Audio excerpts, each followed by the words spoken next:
Namaste. I am Gloria Grace Rand, and I'm delighted to be with you for another edition of Live, Love, Engage. And I've got a lovely woman here today to talk to us about, well, mentoring. But I'm going to give you a little bit more about her bio first. So, Dr. Christine Van Horn is an author, a teacher, and speaker.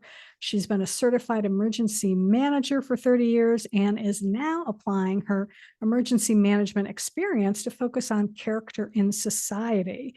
And her goal is to help rebuild foundational values through mentorship. And her latest book, for those of you who are listening, you won't have the benefit of seeing it on the screen, but it is called Teach Your Children Timeless Truths in Uncertain Times. And I know before we got started with the podcast, I know I wanted to be able to focus on, we were talking about, what I was going to ask you about and about how you got on this journey. And I realized that I do want to talk a little bit about the book, even though I know we want to focus more on mentorship for business. But I would love to know a little bit about, what even prompted you to write this book and why you are passionate about helping to rebuild foundational values. All right. Thank you. And first of all, it's wonderful to be on the show. So thank you so much, Gloria. And this is not my first book on character. I actually have two before that. I wrote a book for children, older children, called Captain Character. But I have focused on character for quite a number of years. And I've just kind of looked around in society and seen where we are at and thought about how life was when I was growing up in the 50s and 60s. And there's a big difference.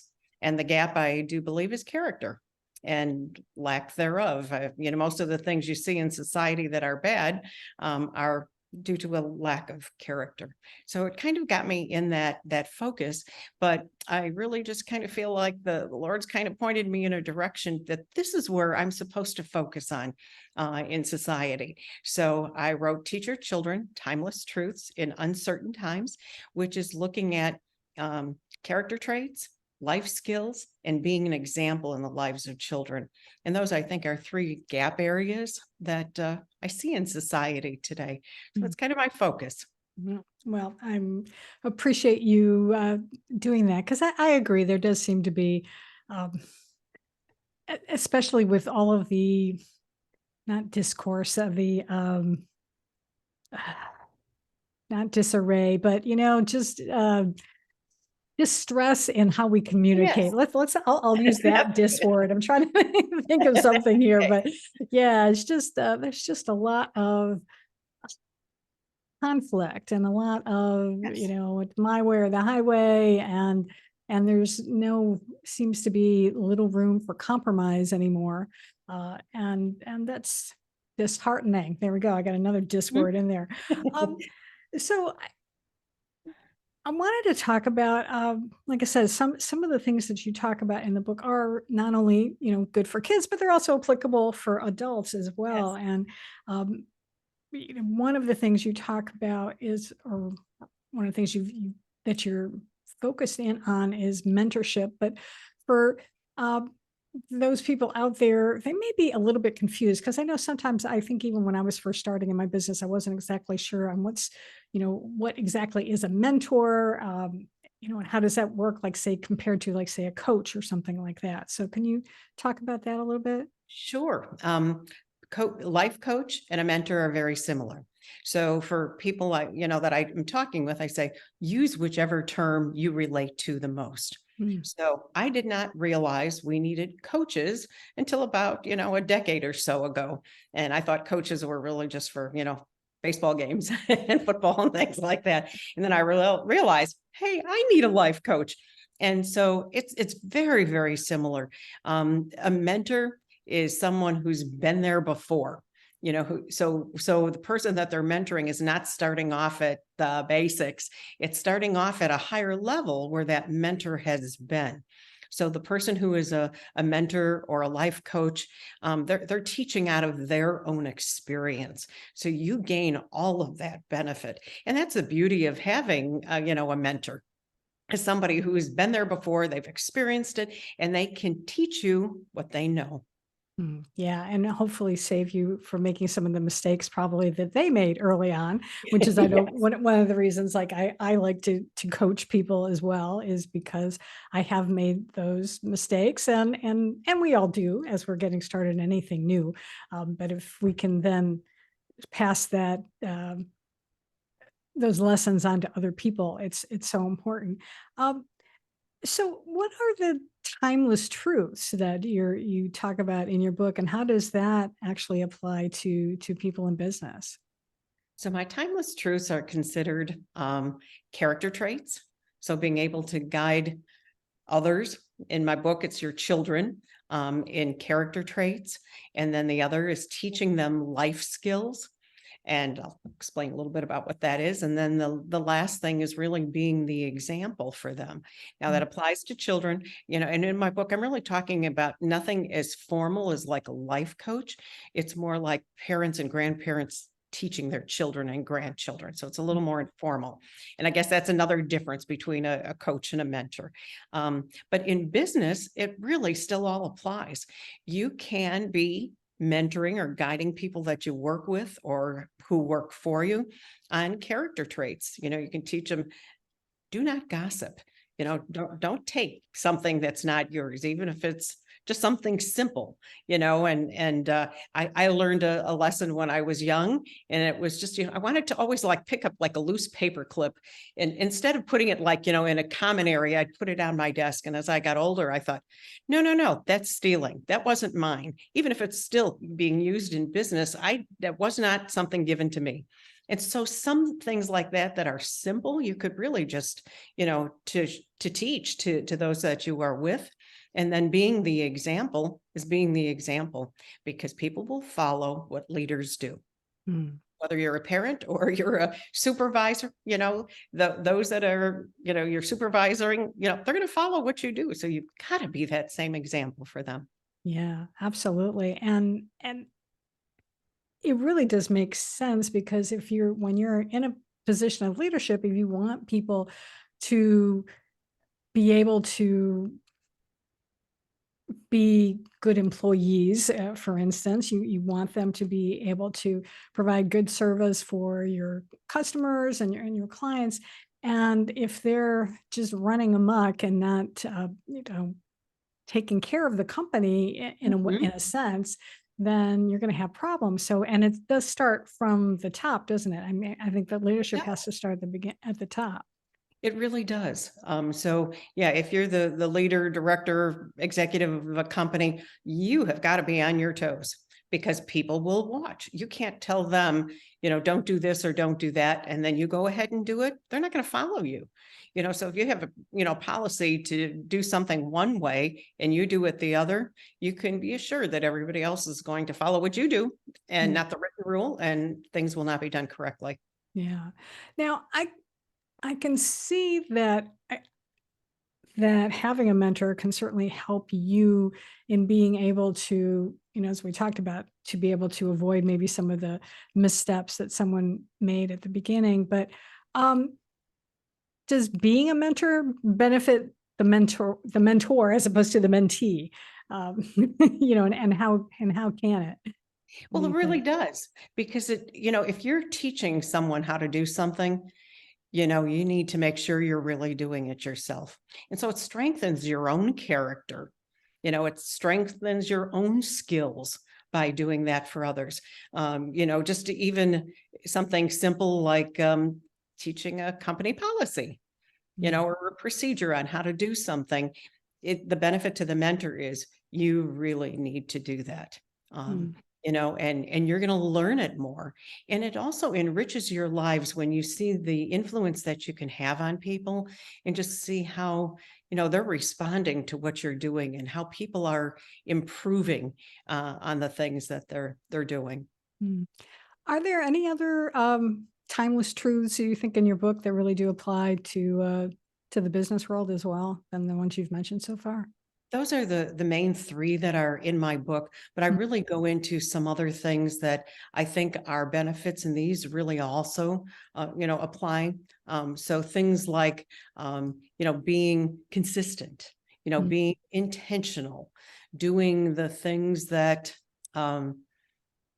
you want them to do. You need to really make a set time, and you need to have a follow through. And those things are extremely important in business as well, because you Mm. can't just say, oh, we're going to have some mentorship time and then you don't do anything with it. You really need to be able to follow through with it and be committed to it. So these enhance not only the mentor, those that are being mentored, but I think the organization as a whole come together a whole lot more once you can do these things. And then you'll have the buy-in from the people as well. So, things like enhanced teamwork, people talking to each other more. These are all incredible outcomes of doing all of these things, Mm. and have a real long-lasting effect. Yeah. Now, you were a certified or have been a certified emergency manager for 3 decades. So I'm wondering, did you have a mentor then when you were starting out at the company that you were working for, and or then did you become a mentor? And so how did that work for you? Yeah, I did. When I started out doing the work I was doing, I had incredible mentors, and that really helped me. I didn't understand it well enough at that point in time.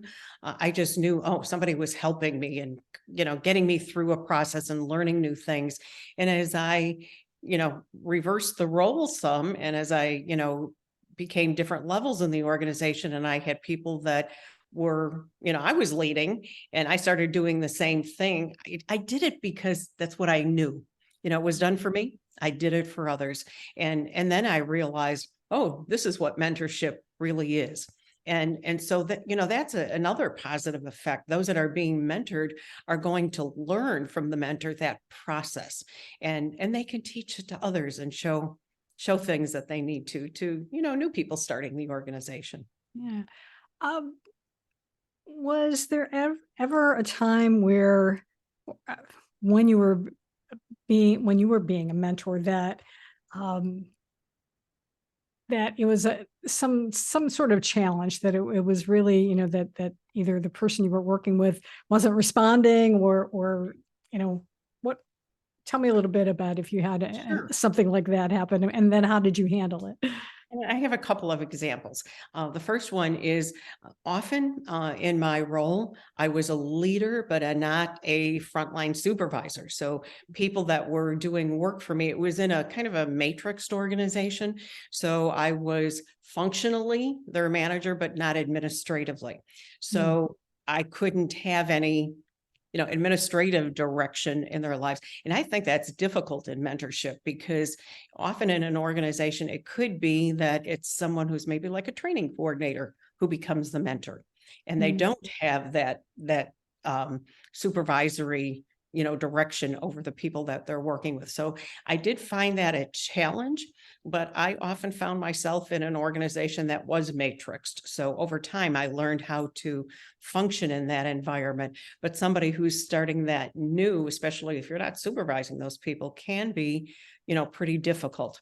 The other thing is there's group mentorship, and then you can do individual mentorship.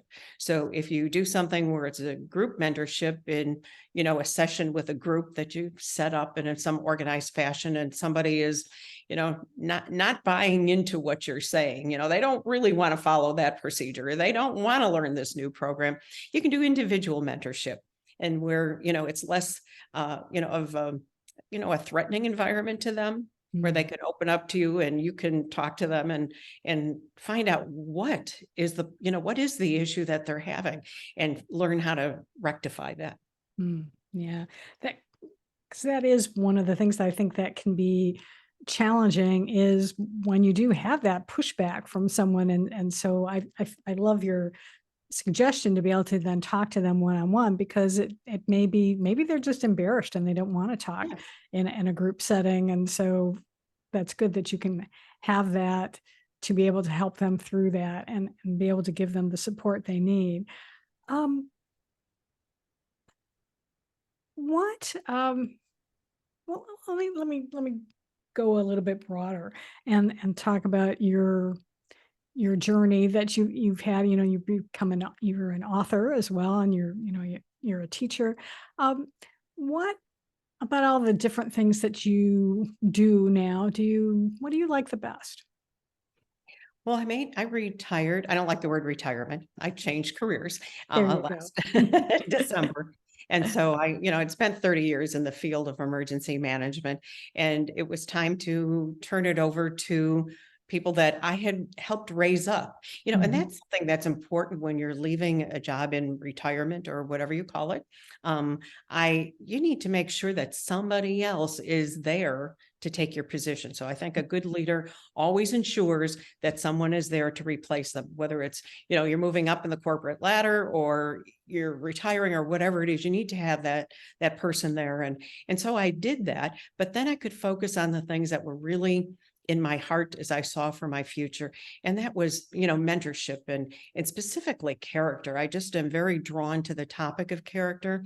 And we just don't see enough of it today, like I grew up with. Mhm. And my dad lived with me in the last part of his life, and he passed away a couple of years ago.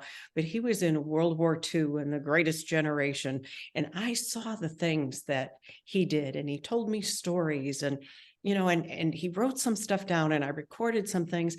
And I think that's something that mentorship also is sharing your experiences. Mhm. And whether it's a parent doing it for a child or it's, in the business world, like we're talking about, record those experiences. Those are case studies. They really are. I like case studies Mhm. and often use them in my, emergency management career. But there's things like that we can record, and be able to pass that on to others that are, following in our footsteps. Mm. I like that idea because you're right. There is, if you don't somehow put that information out there in some way that someone's going to be able to absorb it, for lack of a better word, then it gets lost. And it's important, as you say, that it not be lost. Well, you know what? I want to go back a little bit to this. You keep bringing up character, and it might be helpful, especially for, possibly for there's someone younger listening to the podcast today, um, that they're still not quite sure on what that looks like. What are, say, maybe your top five character traits that someone should have, whether it's in business or just in life in general. I actually do have some. One of them is thankfulness. We Mm, just don't see enough gratitude in society today. And I just think, that is so critical. Doors would open for people, and for especially for younger people who are not exposed to their peers being, mhm, thankful. Their doors would open. If I was looking for someone to, be interviewed for a position that I had, those that had that air of gratitude or thankfulness or appreciative, those are the ones you wanted. yeah. And so something like that has great business applications. So extremely, extremely important. Another one that's like one of my top ones is respect. Mm, We just don't see enough of it, and the younger people are not even brought up, with understanding what does that really mean, but respecting people can be simply things like using their titles, mm, and not just, going into your boss's office and going, "Hey, Joe, I got something to tell you." No, it's, "Mr. Smith, I have an idea I'd like to relay to you." It's just even in the way that you dialogue with people. mhm. And so I think those are, really my big two. Well, I like that, and I do think, having an attitude of gratitude, I agree with you, that's so important, and because it really does, I've found, is that the more things that you have to be grateful, or the more that you're grateful, the more things you have to be grateful for, and certainly that applies in the business world, because when you're approaching your job and with that attitude of gratitude, to be grateful that I've got a job, I've got something I'm Yes. bringing home money for, or I'm grateful that I've got a business to run and that I'm able to serve my clients, then life is a lot nicer. It's a lot more pleasant, shall we say, and than someone who was always, the glass half empty type of Yeah. person and looking for things to complain about. And then when you do look for things to complain about, you can frequently find them. Because I've lived with people. And my mother, God rest her soul, was one of those people who was really good at finding things to complain about. And it's tiring for the people around you to have to listen to that all the time too. So that contributes to really an unpleasant workplace. So it's another reason, right? Um, if if you could do anything to sort of make our world a better place, in addition to maybe your book, what else would you do you think? I think, just, I don't know, my mission really seems to be focused on, I really call my mission rebuilding foundational values. Hmm. And, maybe it's beyond character traits and life skills. It's the things that we value in our lives as well. Mm. And it's made such a radical change. So I think somebody of, my age group can see how things used to be and how things are in the future, or where they are now or where we could be going, and try to make some of those differences.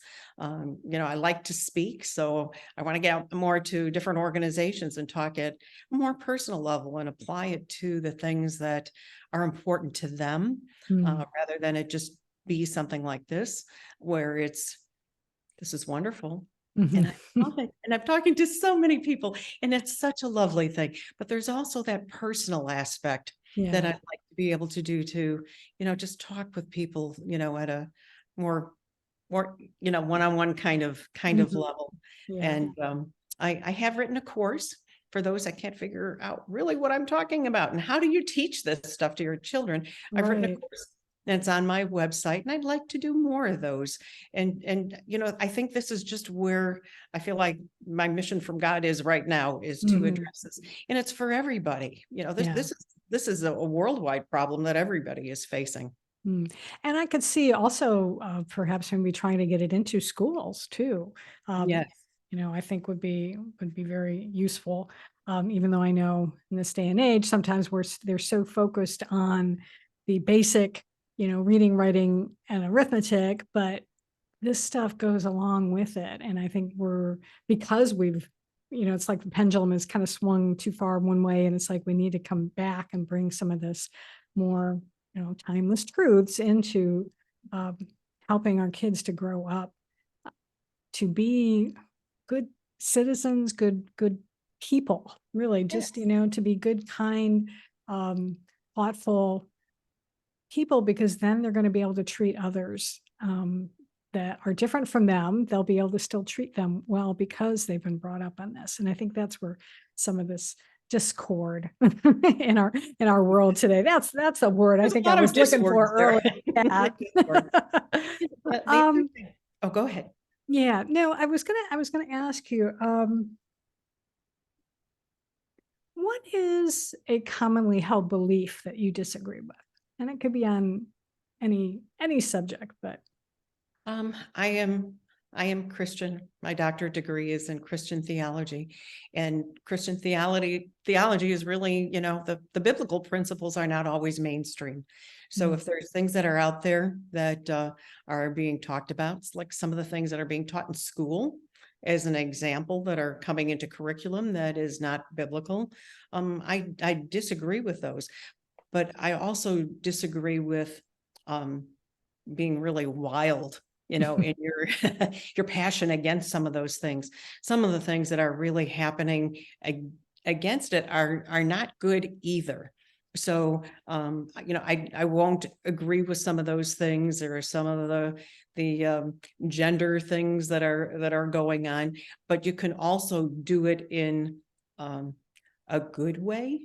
It doesn't have to be, revolts, in school board meetings and things. There are ways to accomplish things that are, more in line with your values. yeah, I think it's really about tolerance. We're and I know sometimes people say, oh, well, you're too tolerant of that. But I think it's also, I see it more of just learning to be able to be tolerant of people, and just in recognizing differences, and opening a dialogue, and because that's how you can then learn and then see, is there any kind of room for um, common ground, and a way to be able to, maybe not necessarily come to an agreement, but maybe come to a place of at least understanding.